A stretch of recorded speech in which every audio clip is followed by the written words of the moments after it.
kadang-kadang, maaf ya teman-teman, apa yang sekarang kita dapatkan boleh jadi itu doa sekian bulan atau bahkan tahun yang pernah dimohonkan dulu. Cuman kadang-kadang sebagian hamba tidak menyadari itu, karena itu syukurnya telat. Nah, orang yang menempuh perjalanan jauh dalam rangka kebaikan, apalagi diniatkan ibadah, maka berpotensi mengabulkan doa di setiap titian perjalanannya. Apa kata Nabi? Anna yustajabu lidzalik. Ini susah doanya dijawab. Ada orang berdoa tapi gerah juga, minta khusyuk, tapi dia membawa perangkat haram dalam dirinya. Gambar-gambar yang tak pantas, video-video koleksi yang buruk masuk di handphonenya. Kok bisa masuk sakunya saat yang bersamaan dia sholat?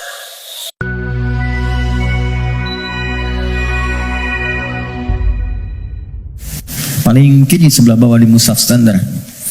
Wa idza sa'alaka 'ibadi 'anni fa inni qarib ujibu da'watad da'i idza da'an. Itu kalimatnya.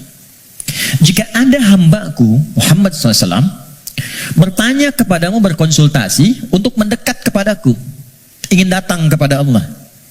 Biasanya kalau motif hamba datang kepada Allah itu biasanya dua. Satu, pengen minta sesuatu, yang kedua mau bertobat. Umumnya begitu. Umumnya. Nah, sebelum datang Allah sudah memahami karena Maha tahu sifatnya. Maka Allah jawab, ujibu da'watad da'i idza da'a.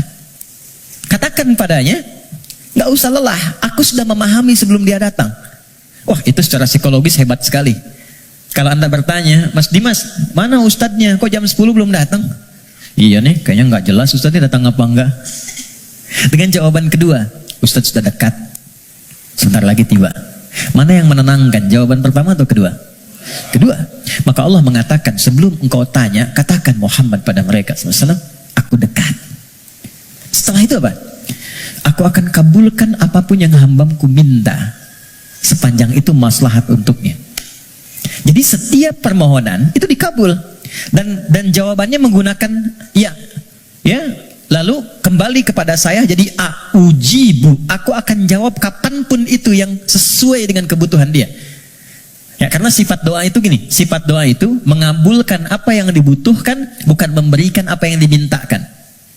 Karena Allah itu Maha Pengasih, nggak mungkin Allah ngasih kepada sesuatu yang membahayakan. Ya, kadang kalau memang betul itu maslahat buat Anda, minta, Anda butuh diberi seketika. Tapi kalau sekarang Anda belum siap, mungkin diberikannya 2 tahun, 3 tahun, 4 tahun.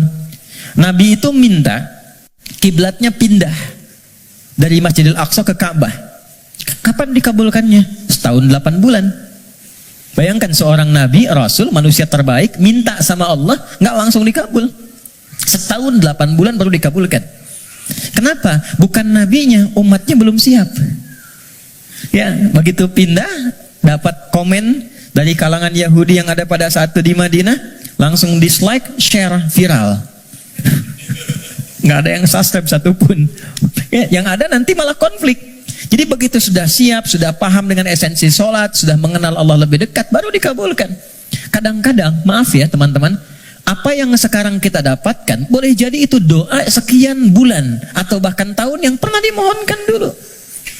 Cuman kadang-kadang, sebagian hamba tidak menyadari itu, karena itu syukurnya telat.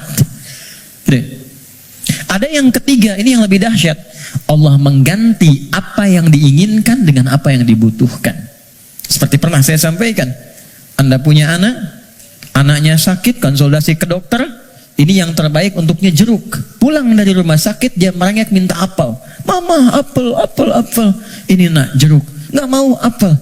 Ini jeruk rasa apel. Itu yang terbaik, gitu kan?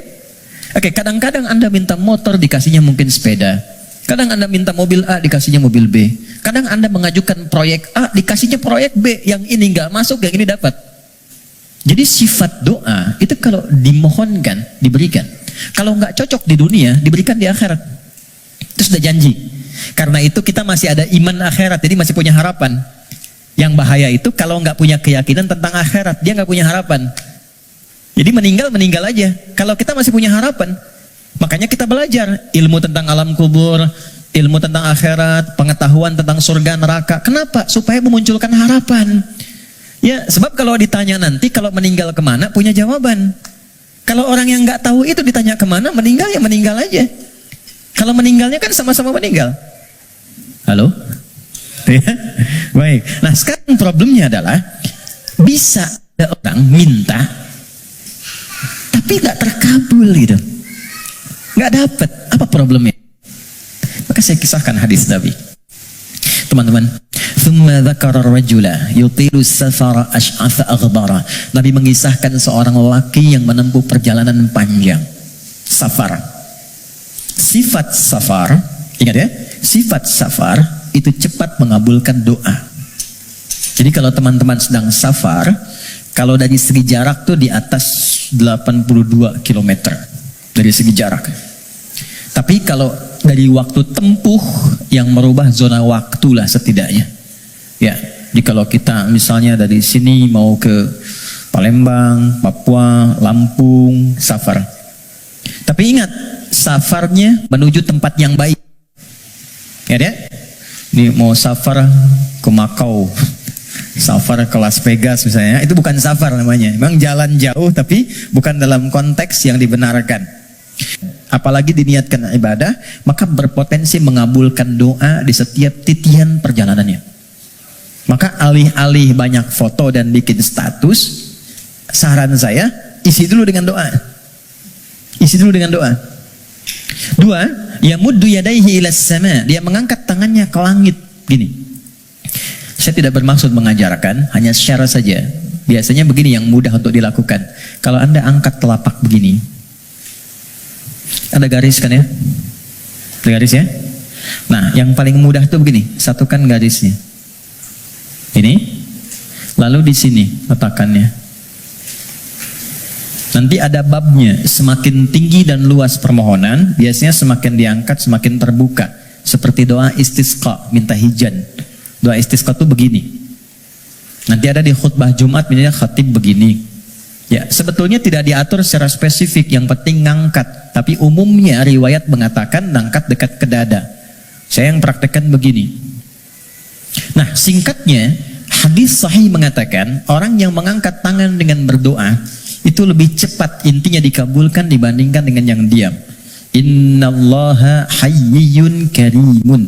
Allah itu maha mulia dan sangat merasa malu kalau seorang hamba mengangkat tangannya tidak dikabulkan doanya. Itu jawaban dari Nabi kepada seorang sahabat yang bertanya, "Ya Rasulullah, kalau ada seorang hamba mengangkat tangan dan memohon kepada Allah, apakah dikabulkan?" Kata Nabi, "Bagaimana menurutmu jika ada temanmu minta kepadamu sambil menengadahkan tangannya begini?" Ya, Mas Sandian, tolong sesuap nasi aja. Kalau nggak ngasih malu kan? Maka kata Nabi, Allah lebih malu karena sifat rahimnya, lebih malu kalau hambanya mengangkat tangannya lalu dia tidak memberinya. Dua. Tiga, ini kunci cepat. Fayaqulu ya Rabb, ya Rabb. Lalu dia bermohon dengan al-asma'ul husna. Cara ketiga, kalau doa ingin cepat dikabulkan, mulai dengan al-asma'ul husna. Nggak perlu semuanya. Pilih satu nama yang sesuai dengan permohonan yang kita ajukan. Contoh, Allah punya berapa nama? Ya, yang dihitung 99. Itu yang disebut dengan Al-Asma'ul Husna. Quran surah ke-17 ayat 110. Ulidu'ullaha. Kalau engkau punya persoalan, kata Allah, sebut namaku minta. Awid'ur Rahman. Sebut namaku sang pemberi tanpa batas. Maha kasih yang luas. Ayyamma tad'u, tapi kalau engkau ingin spesifik, falahul asmaul husna, pilih satu nama yang sesuai dengan kebutuhanmu. Contoh, Anda minta untuk dilapangkan rezeki. Sebut ya Allah, Allahnya dulu. Allah, ya Razzaq. Ya Allah, ya Razzaq. Ya Allah sang pemberi rezeki. Anda belajar atau anak Anda belajar, ingin diberikan keluasan ilmu, ya Allah, ya Alim. Pilih salah satu. Nabi Zakaria ketika bermohon kepada Allah, manusia itu berkata, kamu punya keterbatasan, nggak mungkin punya keturunan. Maka beliau menyebut nama Allah sang pemberi tanpa batas. Namanya ya Wahhab. Disingkat dengan Hab. Ya, Wahhab. Banyak persoalan ingin dikuatkan kesabaran, ya sabar. Ya, jadi kalau Anda mau minta, nggak harus semua disebut. Nanti yang nggak ada, jadi ada. Ya Allah, ya Razak, ya Alim, ya sabar. Tadinya nggak punya masalah, Anda malah punya masalah, gitu kan? Oke. Dia menyebut ketiganya. Jadi dia mengatakan, ya Rabb, nama ucap untuk pemberian dengan sifat rububiyah. Dia safar, dan orang ini mengangkat tangan. Apa kata Nabi? Anna yustajabu lidzalik. Ini susah doanya dijawab. Gimana bisa terjawab? Ternyata dia dalam keadaan sedang punya hubungan yang tidak baik dengan Allah. Kata Nabi, mat'amu haramun, makanan dia sumbernya dari yang haram. Mashrabu haramun, minumnya yang haram. Malbasu haramun, pakaiannya dari yang haram. Wa ghudhiya biharamin, dan perangkat hidupnya haram. Saya pegang gelas dari tadi, saya ingin tunjukkan begini. Ini gelas masih terbuka. Gini. Teman-teman.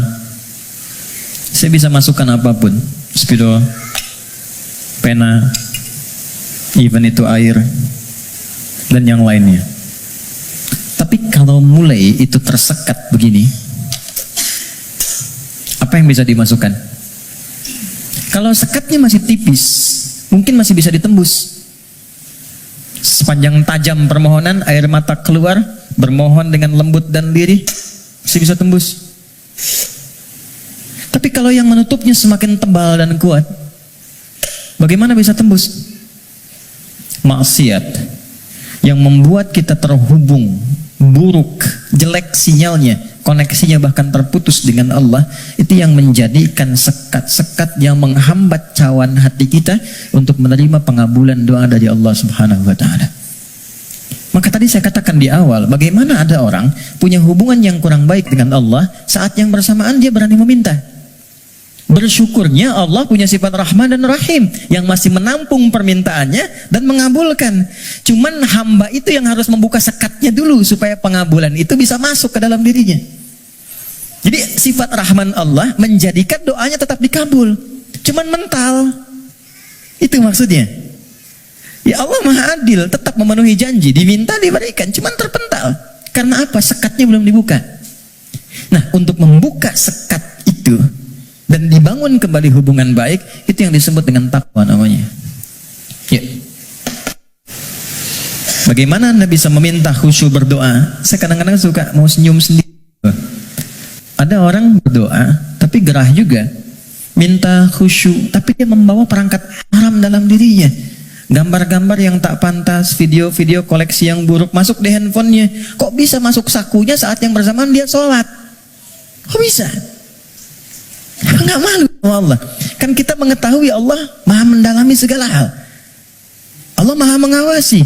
Lalu ada orang mengumpulkan hal yang haram, bahkan dalam handphonenya dia masukkan ke sakunya, dan dia masih menunaikan sholat dan merasa nyaman dengan itu. Apalagi dengan keadaan sadar dia hasilkan perangkat dirinya, pakaian dari cara yang tidak benar, kemudian juga perangkat dari cara yang tidak benar, kemudian dia diuji dengan persoalan yang Allah ingin bimbing dia untuk mendapatkan jalan keluar yang baik, tapi dia menggunakan itu dan dengan perasaan bangga dia bermohon kepada Allah. Tapi sekali lagi, karena Allah itu Rahman, sayang, kasih, maka persoalan sebesar apapun yang dirasakan dan bagaimana bentuknya, demi Allah saya katakan, pada akhirnya itu adalah jalan menuju kebahagiaan. Kalau bukan jalan kita menemukan kembali harapan cerah untuk terhubung dengan Allah yang membuka kebahagiaan sejati berikutnya, atau memang itulah titik pertemuan dari semua keinginan yang akan dikabulkan.